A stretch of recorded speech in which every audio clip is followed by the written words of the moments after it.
We are back. Ain't Back, ain't that ain't that fancy? back again. Let me shut off this phone so it doesn't make a noise in the middle of our conversation. Ah, What do you think about the new intro? I like the new intro. What was that? I like the breaking glass sound. I'm like, oh, he added breaking glass. Ooh, yeah. Well, no, see, no, that was the ad, and then we did the intro. So the intro is way shorter. It's like way shorter. So Sure, it's good. Yeah, we have people it's with good. microwave attention span, so it's good. Yeah, yeah. What did you just say? What? Microwave attention. What? Say that again. What? Welcome to Focus on You with Phil and Oscar. And look at the new Always, logo. So good looking on the yeah, background. It's yeah, beautiful. love it. Yeah, I'm glad you like it, Oscar. Okay, I I'm glad fully you like approve. it. We fully 1,000% and 100%. At least. At least it is good to be back. We have a great guest, of course, on Focus on You today. And when you meet him, we call him Uncle. We're going to call him Uncle Drew. What do you think? Uncle Drew. Uncle Drew. Hey, Uncle Drew. What That's you the uncle you go doing? to for How advice. you He's been doing? there, done that. How you doing, Uncle Drew? Yeah, I'm doing good. How you doing? I'm doing good. Yeah, that's what we're gonna call him, Uncle Drew. But he's going to be joining us today and sharing a little bit. He does a lot with empowering men to be a better version of themselves. So if you got a husband, a brother that's still living with his mom and dad, or just in general bad in relationships, whatever you're thinking can be improving to the man in your life, get him on the show right now because we got just the guy for him to listen to. By the way, this is going to be broadcasted on Spotify, iHeartRadio, Google Podcast, Apple Podcast, and you name it, it's going to be there. We also have our YouTube channel, which is Phoenix National Network. You can also check out the PNN station on Spotify and all the other audio platforms. You don't want to miss it. Oscar, Yes, sir. what do you plan to do for Christmas? We got family coming over, so it's going to be all over again, cooking and all the fun stuff that I love to do. I love to eat, I like to cook, and we're going to make some muffins. Yeah, I like to cook too, man. I'm gonna be making some Cornish hens. I'm looking at Cornish hens this year. We're gonna go hang out with the family on the Saturday because Christmas is on a Monday this year, right? Hmm. So it's gonna be fantastic, just to kind of like be able to hang out a little bit. Long, And I'm long sure weekend. everybody's excited about that. Yeah, absolutely. What I'm gonna ask those of you who are going to be watching to share your recipes, your Christmas recipes with us. If you're watching on LinkedIn, just type in some of the Christmas recipes that you have coming up this year. We want to do a copycat session. Those of you who put it out there, hey, we might buy you the turkey this year. Who knows? Good. Yeah, I love this Christmas is like my favorite time of the year. And I think it's just going to be incredible just to uh, see. In fact, Oscar, we got baby girl's first Christmas tree. Oh, great. Great, great. Yeah. Oh my goodness. You should have seen her face when I was putting it together. I got the artificial one. I didn't want to get the real one because I didn't want her putting up the little pines in her mouth, Yep. you know, because that would have been a no go. But she is, I mean, she was helping putting, I didn't get the glass balls. I got the Yeah. foam ones, Yep. the foam balls. And Baby proof in the house, even during Christmas. baby proofing the tree. We were baby proofing that Christmas tree like it was nobody's business, man. And she loved it, like literally loved it. So, um, You know, I'm just excited. I love the whole family idea that we do around this time of the year. But other than that, okay, we want to also announce our meetings that we have on Thursdays. Okay, at 8 a.m. It's called the Power Up Breakfast, and that's for inspiring entrepreneurs. What would you say about our morning meetings, Oscar? I like telling people I go to the pub on Thursday morning.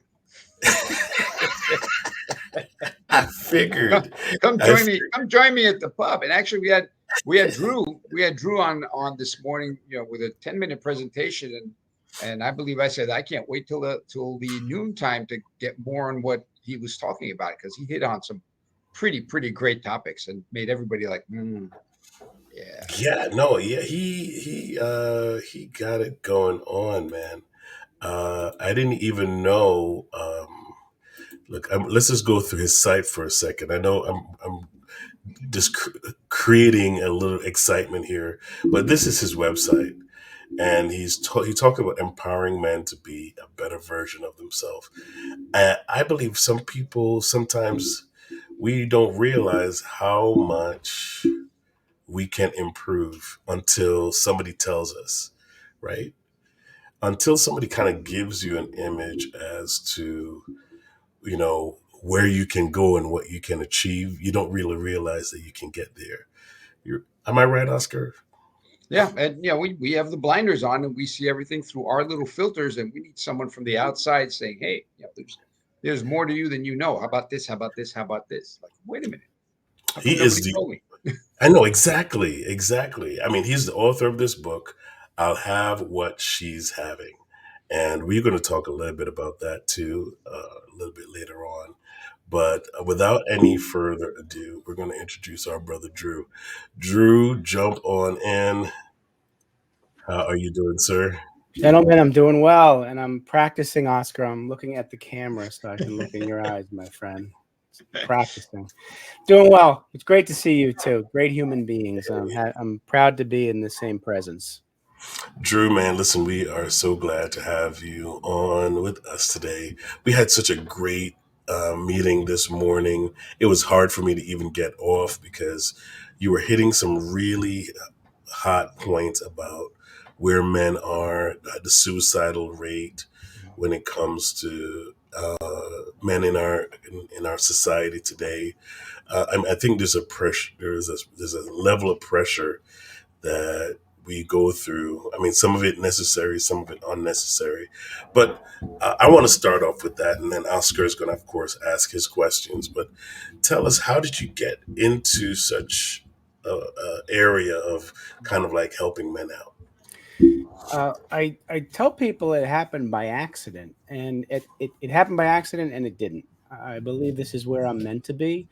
I have to say that the adversity I've had over my entire life, I went from having that victim and blame mindset to realizing now that I'm where I am because I had to go through that adversity, and I become stronger, a stronger man because of that adversity, not despite it. And there's a big difference. And I when I tell my story, I mean, it could go back to when I was in diapers, because by the time you're 7 years old, your belief system is really formed for you, and it's by our parents and our parents' parents, and it's not their fault that they taught us to be who we are. It's because that's what they learned and they're passing it down. It's that when your belief system is formed by the age of 7 to 10, and it's even more solidly formed by the age of 18, you're really living other people's life, other people's belief systems, and habits are developed over the years. And for me, it took me to, I was about 50 to, and what I call it, I had to have the 2x4 hit me upside the head to wake me up that there was a better way to live. So when I tell my story, I start with July of 2015, when I was informed by my best friend that my wife was leaving me. We had been married 15 years. We had 3 kids, 7, 9, and 11 at the time, and it blindsided me. And as I see now, many men are blindsided because there's different languages being spoken between men and women. We speak different languages, and we have to be in agreement now that men and women do speak differently. It's science. It's proven. We have to embrace the fact that we need each other, and that it's important to learn the thinking language of each gender for each of us to enhance communication and relationships. I didn't do that. I didn't learn that. And so we went through 3 years of mediation. We wanted to avoid the court system in New Jersey. It's not kind to men and children. And because of that, it took 3 years to go through mediation. The one thing that my ex wife and I do well and did well at the time was co parent. So we had our kids' best interest in mind. So that was a blessing. In those 3 years, though, I was working off of my emotional ego, and she was working off of her rational ego. I truly believe that she had her mind made up for the divorce, where I thought I could change her mind. And that's where I was wrong and didn't realize it. I made a lot of decisions out of emotion during those 3 years. And when I got out of it, I remember walking out of the Hackensack, New Jersey courthouse with a piece of paper that said I was divorced. So that was the divorce decree, and I call that legal closure. The other closure really doesn't ever really happen. We just put layers and layers of memory on top of those wounds. So I walk out in April 3rd of 2018 with this piece of paper saying I'm divorced, and I'm thinking, you know what? Enough with the blame mindset. Enough with the victim mindset. I'm going to rise up. This is going to be chapter 2 of my life.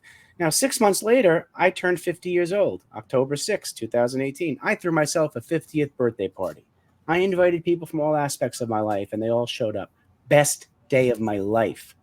Now, as my mother says, man plans and God laughs.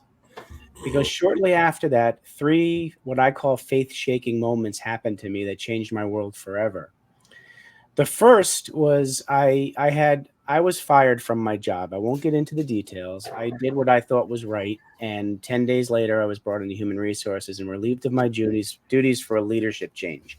And as an at-will employee, that is what it is. Escorted to my car, couldn't go to my office. The manager in my office had to ship all my stuff home. And 7 weeks later on LinkedIn, it said to congratulate the person who she was elevated to my position. And I'll just stop at that.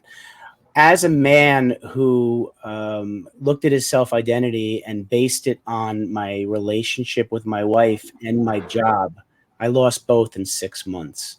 So I'm a shattered man. And 10 days later, actually, on October 29th of 2018, I'm bringing my 14-year-old son to therapy session. And customarily, he had me come in with him. This time he asked me to wait in the waiting room.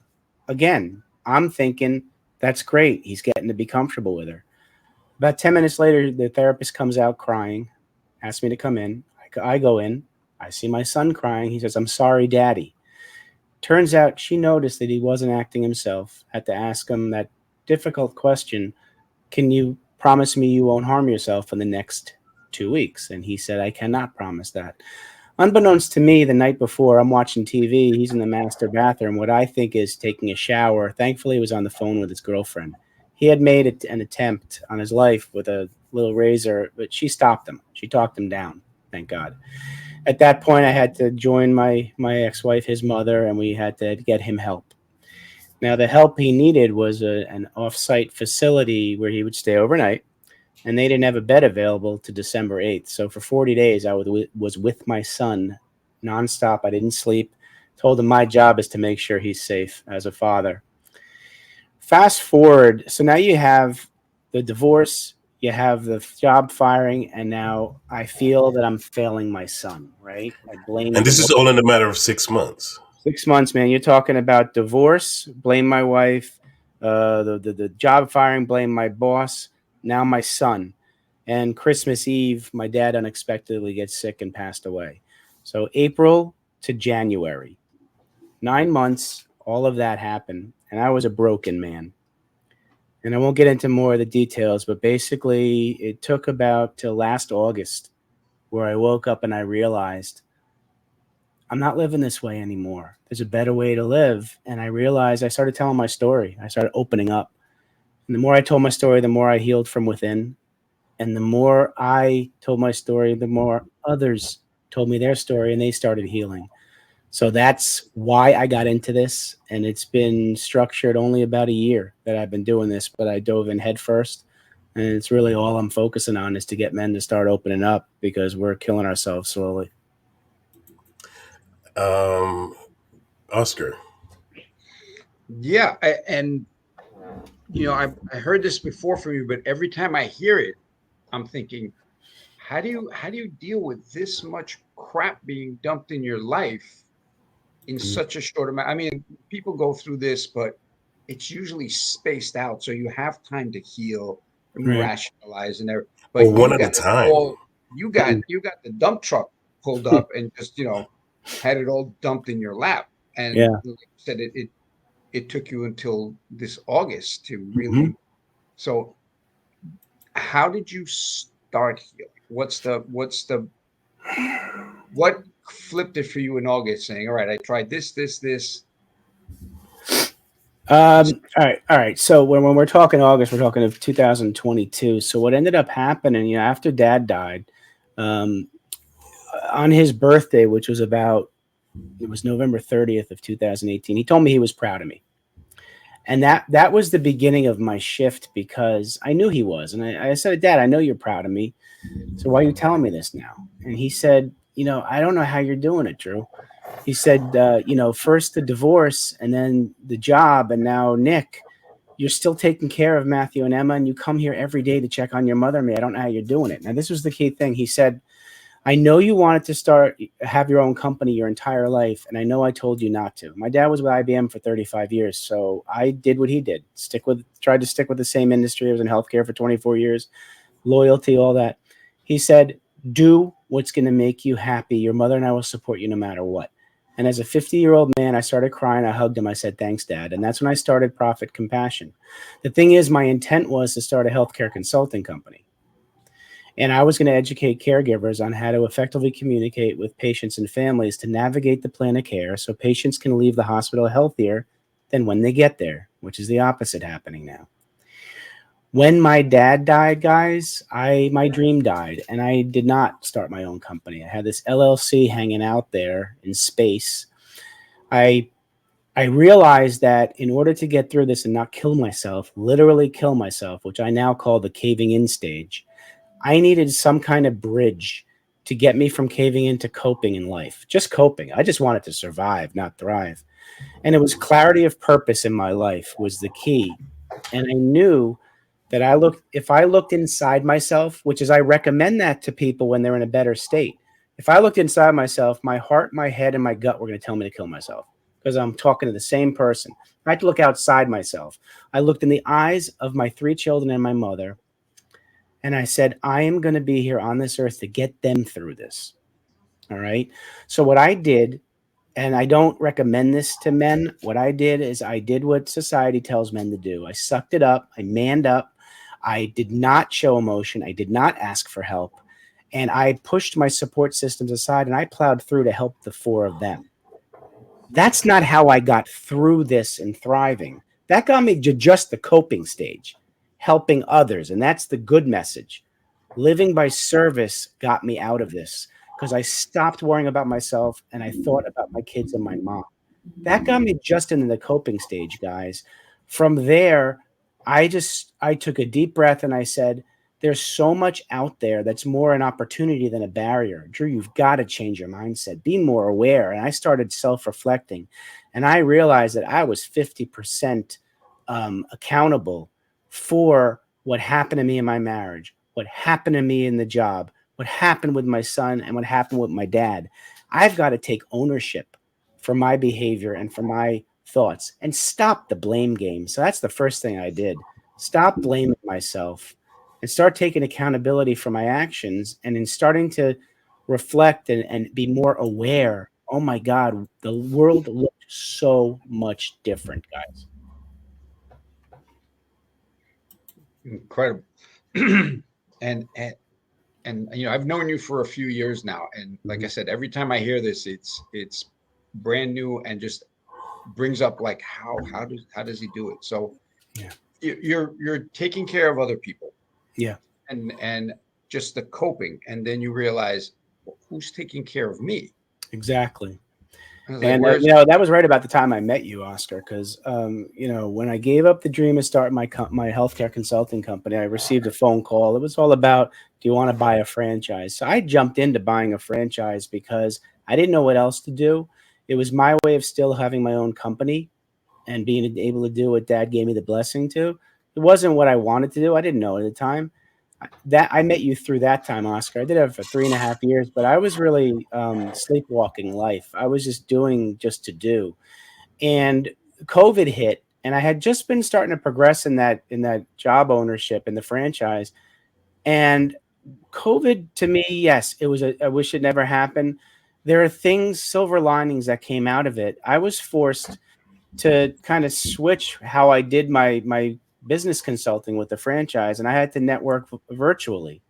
And that's when I met you, Oscar, and met Phil. And by having to change the way I did things and get to meet people across the globe, not just the U.S., I realized there are some great human beings out there. Where when we were locked down, and that's another story, Mhm. you can't isolate human beings. We're not intended for that. And everything was negative. And I'm thinking, I only know people in New Jersey, and I only know people in my home. It was negative, man. And honestly, if I wasn't forced to meet people across the globe virtually, I wouldn't be here now. So in meeting people, I started to tell my story. With the story I just told you, I told it to anybody who would listen. And guys, and this is the key, I started to heal from within. It was cathartic. And when I started realizing, I started writing my book basically. I met an editor virtually. We started writing the book, and the way we wrote the book wasn't pen to paper. It was Zoom recorded and Otter transcribed. So I'm telling my story to her, and she's replaying it, and then it transcribes my voice onto the paper. It's my words, and I'm reading, and I'm freaking healing. And I'm telling the story, and men and women are starting to say, wow. And they're tearing up, and they start telling me stories that they say they never told anybody before. And they're crying, and they're healing in front of my face. And so last August, that pivotal moment, I walked away from the franchise. I breached a 10-year contract, and I started working on men because I realized if I can get men to start sharing their story and asking for help, they're going to start healing from within with their own tools. That's what really was my huge thing, because I've always wanted to live in kindness and service. I just didn't know how to do it without getting taken advantage of. Now I feel stronger inside about myself. And now I can step outside myself and teach others how I healed, and then help them teach themselves how to heal with the tools that's already inside of us. So I don't know if that answers your question, but it was an iterative process. There wasn't one thing that I Oh, did. absolutely, absolutely. I mean, it seems to me that a lot of us go through that journey, Mhm. and it's not an easy one. I mean, I think that you're really kind of bringing home the fact that it's not something that you just kind of like get over, No. right? It's a process, and you have to willingly say to yourself, I'm going to go through this process, Mhm. and I'm going to survive this process, right? Absolutely. You Absolutely. know, tell us a little bit about how do you help your clients get through like difficulties like this? Absolutely. Uh, Finally, I realized that I give a lot away for free. Um, yes, I've suffered, but there's purpose in the pain, and my wisdom and experience. I give that away to people, and I don't necessarily give them a roadmap. This is what you have to do, because Drew's way helped work for Drew. Phil's way is going to work for Phil. Oscar's way is going to work for him. So what I do now is, first and foremost, I have a webinar that I do for free for men called "Get Over Yourself: How to Use the Caveman Formula to Overcome Self-Sabotage," and that's the 10-minute version I did for you guys this morning. And that's really a way to introduce myself to men in the community. And I mean, of course, the phone call and the Zoom starts it, because we kind of break down walls and get to know each other personally. But I start with that webinar because the webinar, I talk about um, not just what helped me get through it, but the pain points we have in life that some we're not aware of and some we are. Once that webinar is done, I offer men a 10 to 15-minute call just to talk, to ask them what they got out of that, what's bothering them now, and what topic they would like to hear about. And with those answers, I extend them an olive branch and say, if you want to get another call to see how I can help you, that'd be great. As it proceeds, I run a men's group. You go from the group for the webinar, which is more general basis. The men's group is called Tribal Stoics. I run Monday 10 a.m. Eastern, and we talk about the Stoicism philosophy of men need to harness their emotion rather than suppress it. And we get into the whole philosophy and virtues and whatnot with that. That men's group is donation based. So people pay the value that they believe is necessary. We don't want to exclude any men.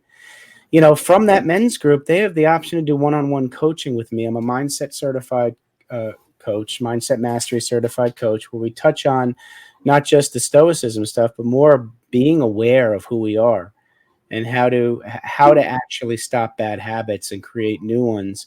I also I'm going to be doing a workshop where I can break it down group wise, and I do it one-on-one too, on how to apply the solution to the problem.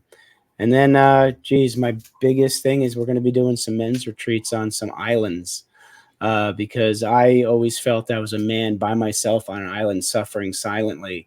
And I realized that, everybody is suffering. Let's stop suffering in silence. I want to bring a convention to an island. So when we ask to practice what we're learning about, you can go out the doors to a freaking palm tree instead of a busy hotel room.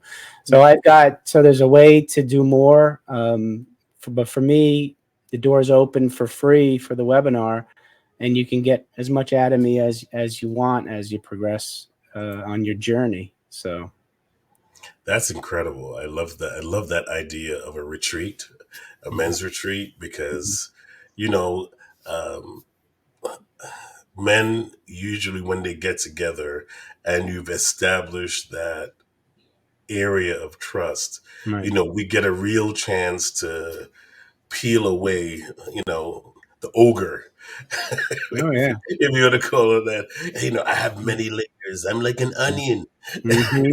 Yep, that's Shrek. Yeah, Yep, you and got it. yeah, exactly. Yeah.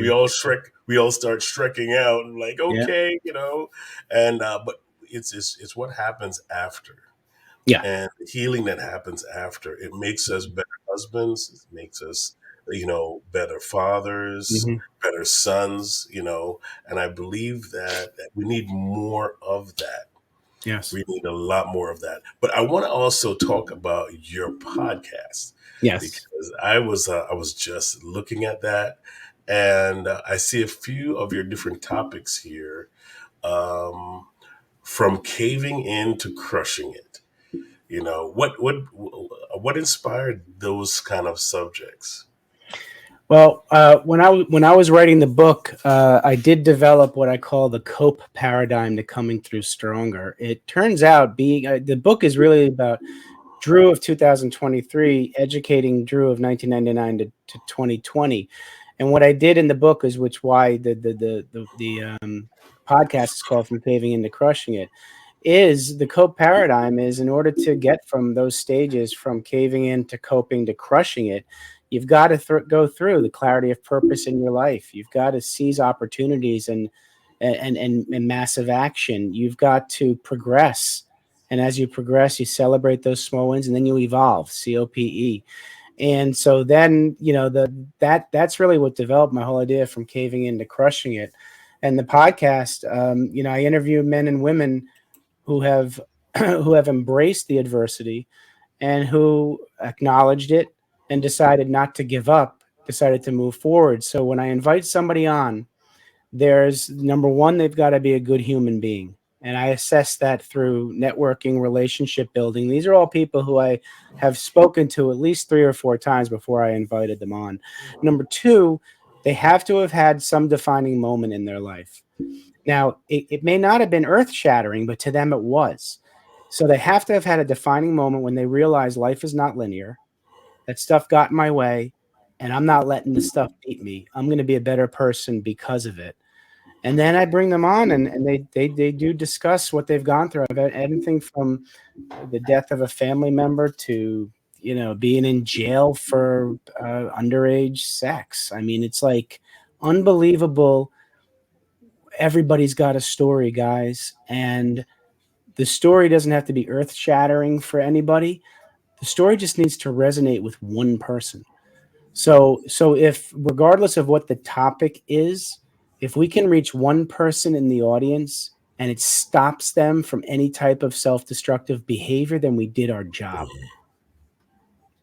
One of the things that as you're talking earlier, Mm-hmm. I'm thinking, we're supposed to, provide, we're supposed to do this, we're supposed to, and those growing up years, Mm-hmm. right? Don't do this, don't do that, and then the getting up to the teen years, talk about self-image problems, like, you're not the star football player, you didn't even make the Right. team, Right. you didn't get the best girl in class, like, Mm-hmm. so all of those, are bringing us down. Absolutely. And then now you're an adult and you have to, be the best person you can be. It's like, wait a minute, what about that luggage? It's like, Mm-hmm. nobody teaches us to drop the luggage and start the day, Absolutely. from when you said, this is the day I change and I start doing this and I start making little improvements. Right.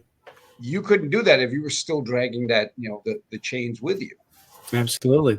Yeah, I think the most important thing is that when you're a young child, boy, it's important to have a male role model, a father figure, a mentor who you trust and you respect, and who can tell you, this is what I've gone through. I'm not telling you not to do this. I'm just saying that I went through this. If you need somebody, I'm here for you. Now, I had my dad, but my dad grew up in Boston, Massachusetts, with a father who would be able to talk and sit with him, but he died at age 47 of a heart attack. His mother was very stern and not really emotional. So my dad grew up without that emotional thing. So when I sat down with my dad, he had a lot of difficulty speaking to it and wasn't comfortable. And I didn't understand that. So I really couldn't sit and talk with him about emotions and stuff like that.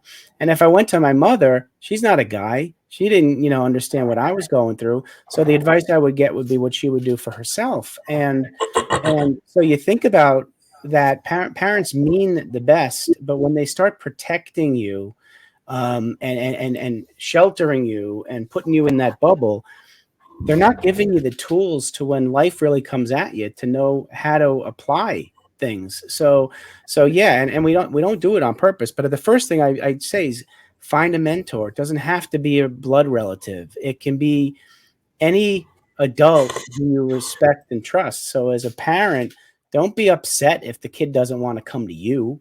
You just might not be the right human being to be the mentor. See who your son or your daughter gravitates to. Make sure that person is safe and trusting everything, and foster that relationship, because it's going to help as we get older. And so yeah, it is a challenge, and most of us don't buck the old belief system. We just go with it because we think we're supposed to. Supposed to, I hate that term, but yeah, we do what we're supposed to do, not what we feel is right.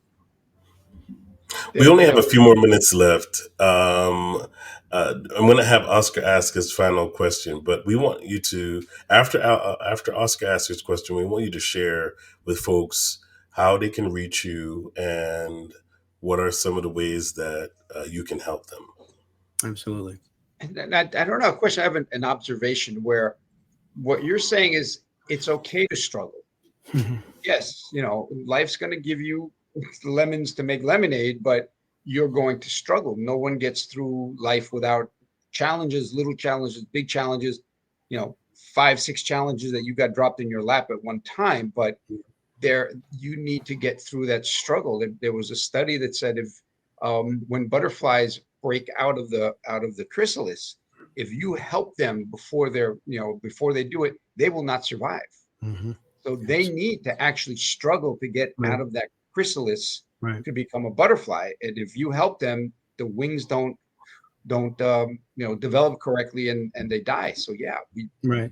have to go Yeah. through struggle. Just we got to surround ourselves with people that have gone through struggles, that know, they won't say, "Ah, man up." They're like, no, because the guy Mhm. that's saying "man up" is probably somebody hiding a whole bunch of problems that they Absolutely. don't want to deal with. Yeah. It's okay and it's healthy to have emotions. It's okay and it's healthy to struggle. It's not okay and healthy to stay in it. And that's the big difference is take that struggle to catapult you forward. It'll make you stronger. I lived in my struggle for too long, to the point where I believed I was supposed to struggle for my entire life. Uh, Mm. so take that struggle, embrace the challenge, then break out of it and go to the next stage. And the next stage, you're going to come with another struggle. Face it head on, but get out of it. So again, it's okay for it to happen. You don't want to sit in it for too long. There's two things that come to mind when you're going through hell: speed up. Hmm. And the 4 words that I use a lot is "so what, now what." So what? Now what? Yep, I love Yeah. that. So what? This Absolutely. happened. Done. Now what? What's the next step? Well, yeah, okay, Yep. fine. It happened. And I remember once being late to something and I got a flat tire. I'm like, all right, so what? Now what? Now I got to change it. I was like an indie pit crew to change that tire to get to where I had it with time. But I didn't sit there like, oh, I Yeah. got a flat. Like, okay, so what? I got a flat tire. Now what? Now I change it. want to Change add. it. I want to add to yours. So what? Now what? And there's probably children watching. So then I say F, two asterisks, K, Y. F, Y. Doesn't matter why, right? So what? What's next? F, Y. Yeah. And go. Yeah, do it scared, guys. Do it scared. That's all right. Awesome, awesome, awesome. Thank you so much, Drew, for coming on and sharing. This won't be your last time. You know that, right? I hope We not. have to really dig into. You have so many layers, man. And don't forget the book.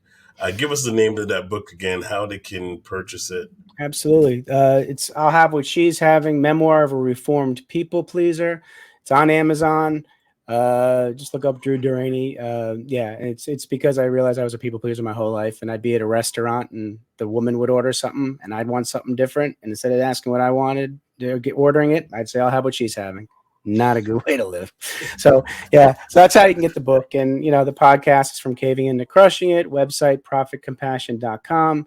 I'll share you guys the links to the men's group, the link for our first meeting, and the webinar. I'll provide you with all that. All right. Excellent. Awesome. Thank you for being our guest. Thank you We for having me. really enjoyed having you. Oscar, any final words? Happy to be here today with Drew and you.